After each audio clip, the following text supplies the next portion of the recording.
Hello, Motorrad World fans. Just a quick review on Friday, FP1, FP2 at Jerez.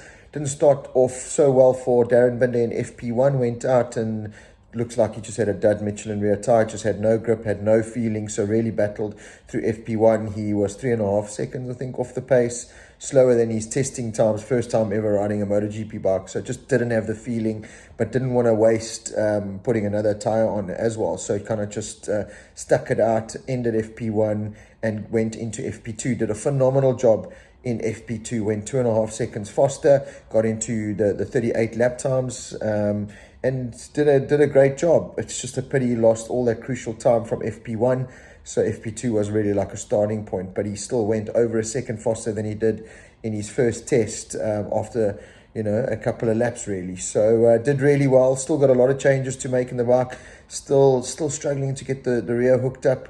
To get the bike stopped properly in the turns with engine braking and stuff. So him and his whole team are working really, really hard at just fine-tuning the bike to try and get the best out of it and make their own feel as comfortable as possible. But after a tricky start to the day in FP1, FP2 turned out really, really well for Darren.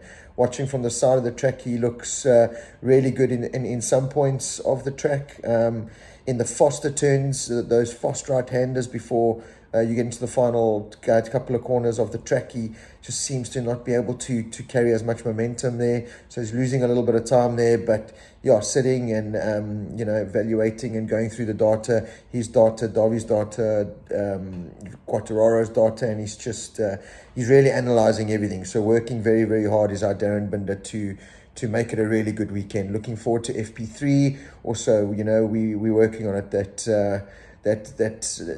that wild Darren Binder is going to come out, I think, a little bit more in play. But he's doing it the right way. He's being patient. He's being mature about it. So, again, just hats off Darren and to the whole team. That whole RNF Yamaha with you team are just a fantastic setup. Really professional, very welcoming, very family environment kind of thing. And they're just working really hard to get going there. As far as Brad goes, had a pretty decent FP1, had a good FP2 in P6, but was battling right till the end, and was able to put in a good lap time to go P6 through a new tyre edit late on. In FP1, he went out pretty much on old tyres because he didn't want to waste any of his allocation. So, in FP1, I see a lot of people on Facebook after 10 minutes of FP1 saying it's going to be a terrible weekend. KTM off the pace, Brad is useless, Darren's useless. People just understand there's strategies and there's plans to the weekend. It's not just a case of go out in FP1, throw 5 sets of new soft tires at it and full power, low fuel. There's a process to this. It's about getting the right tire, the tires that have had the right heat cycles. Managing engine kilometers, engine management. There's so much to it. So don't go freaking out after 2 minutes of FP1 and Brad crosses the line in 21st and it's the end of the world. There's a process to it. Brad spent a lot of time in FP2 as well, just trying to sort out the bike, still battling with a bit of engine braking. There's too much, too little, trying to find that sweet spot that gives him enough to stop, but it's not kind of overpowering and taking away control of him getting into the corners.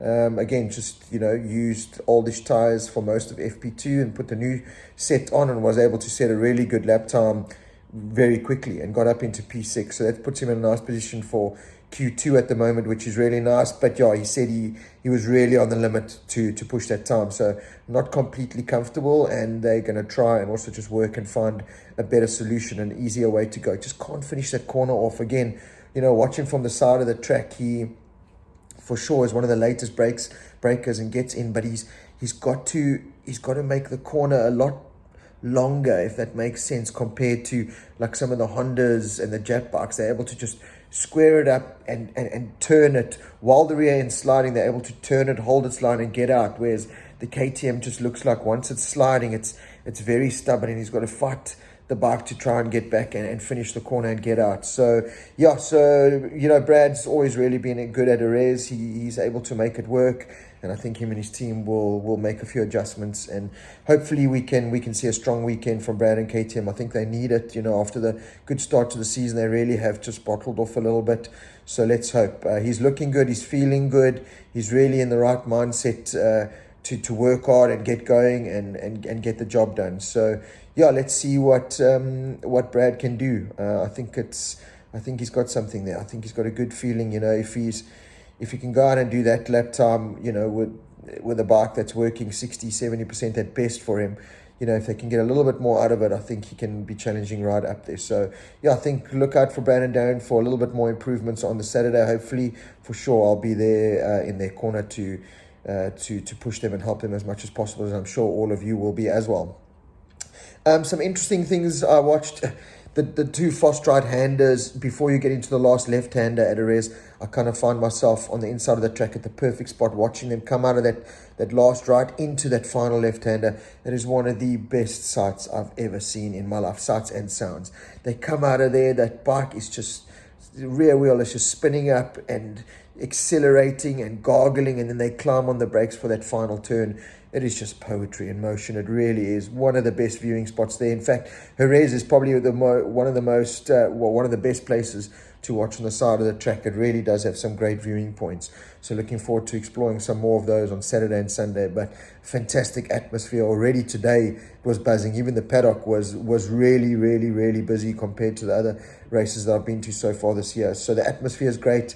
Inside and outside the track, just driving through to the town, back to our accommodation, the atmosphere is just absolutely electrifying and fantastic. The weather was so hot today. Track temperature was 22 degrees more than it was at the test earlier on in the season, and the lap times are almost spot on. I think Quattro was 0.2 off.